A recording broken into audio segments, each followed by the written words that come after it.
I'm Kathy, and 89% of you have more functional brain tissue in your head than I do. That's why the weird channel name, I am only in the 11th percentile for healthy brain matter.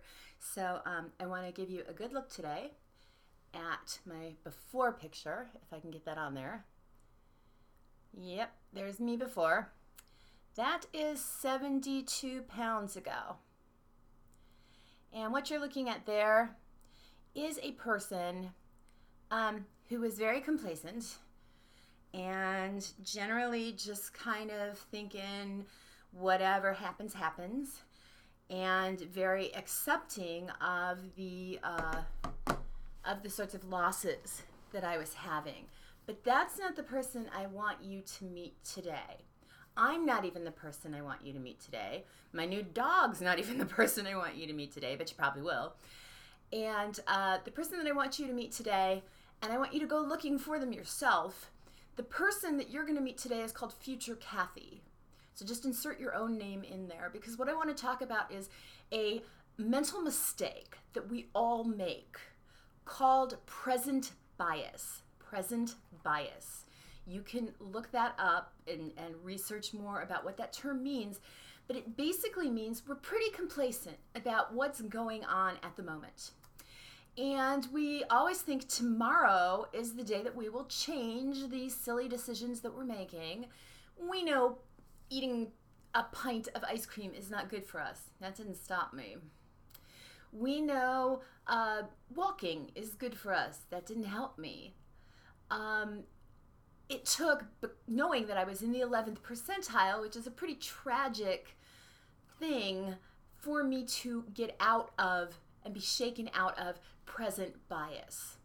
I know that present Kathy, the person sitting here and talking to you through this video, is pretty happy with some of the changes I made, and was, when I started out, very disappointed by myself, by everything, and by the realization that I was in the position I'm in because of all of the choices I had made to remain in the present, eat the cupcake, and not think about the future consequences. Because we always think we're going to avoid those because tomorrow is when we're going to start. Tomorrow is not when you're going to meet your future self. You have to break out of the mindset that today is how things are pretty much going to be, and you're going to kind of level that out and sort of be the same regardless. You have to break out of that, and you have to start letting a person called Future You talk to you about what they want. So Future Kathy very much has a say in what I want today. Future Kathy, present Kathy might look at the cupcake and think, boy, that's pretty, and I bet it's delicious, and it has a strawberry on the top, and I'm all in. And Future Kathy says, that's poison, and you know it. That's poison. Now, that might be drastic, but that's how I regard sugar now. Now that I'm completely done with sugar, I know that I seriously think it was poisoning my health. And I think it is very important to let Future You have the driver's seat, mostly. Obviously, you live in the moment, you're living today, you've got to make today the best day it can be, and Future Kathy wants that. Future Kathy wants to look back, there went my little dog, Future Kathy wants to look back and be proud of the decisions, one by one, that I'm making in the present that are going to make her fantastic.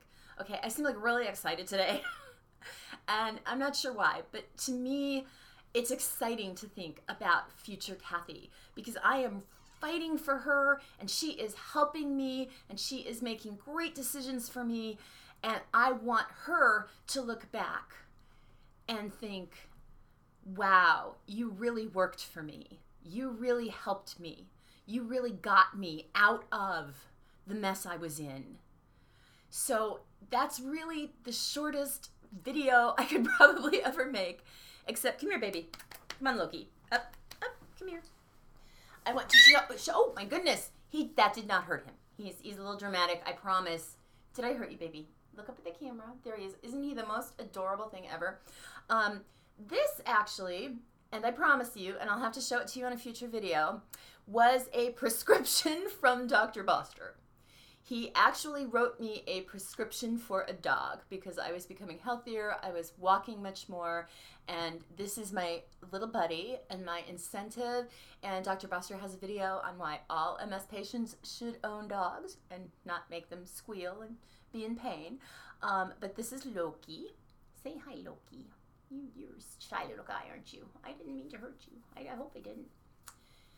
Okay, so everyone that's concerned about cruelty to animals, I really, really apologize for the squeak. I didn't mean for that to happen because I love this little guy. He's only been my friend for 3 days, and I love him so much. And he is the perfect addition to mine and my husband's life. We needed him so much. So, see if your neurologist, if you would really like a dog, will write you a prescription for a dog that you can hand your family, and only they and you can fill it. But I hope that they do. So this is future Kathy talking to future you. Make sure that you're making decisions in the present that are going to make future you as awesome as you can possibly be. That being said, I'm not a medical professional. My advice is by no means gospel. My experiences are all talked about through my personal lens. Let's see, if a medical professional tells you something that's different than what I say, check a couple different sources.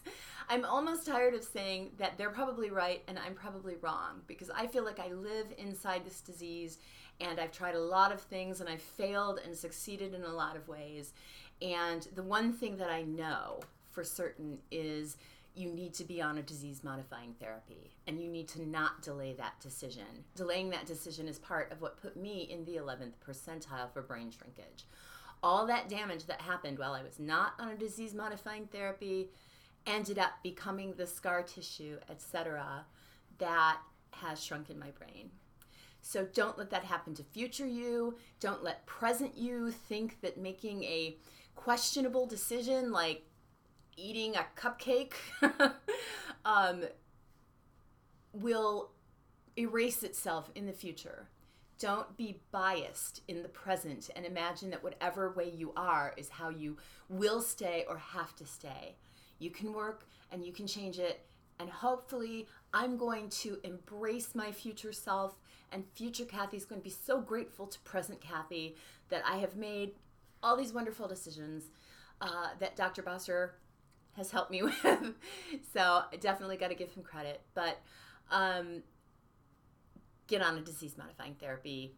I'm not going to say any medical professional knows better than me after having watched my mom not be on one and never have access to one, and then understanding how tremendously different my experience has been. For my next video, there he is, isn't he cute? For my next video, I promise not to be quite so goofy, but I want to talk more about my mom's diagnosis experience. Somebody on another comment had mentioned that they would like to hear, gross, okay, I don't like dogs who lick my face. I mean, I love you, but gross, cut that out. You're definitely stealing the show here, buddy. But I want to introduce my mom more and talk about how even with MS, and even with untreated MS, and even with how much it affected our family, she was still, I want to say, gosh dang awesome. And that's not what I really want to say. But I also don't want to offend anybody and keep my sailor tongue to myself. So I'm Kathy. 89% of you have more brain tissue than I do. I'm also past Kathy, who was very disappointed in myself, and I'm also future Kathy, who's looking forward to being awesome. And until next time, I hope you're living your best life with MS.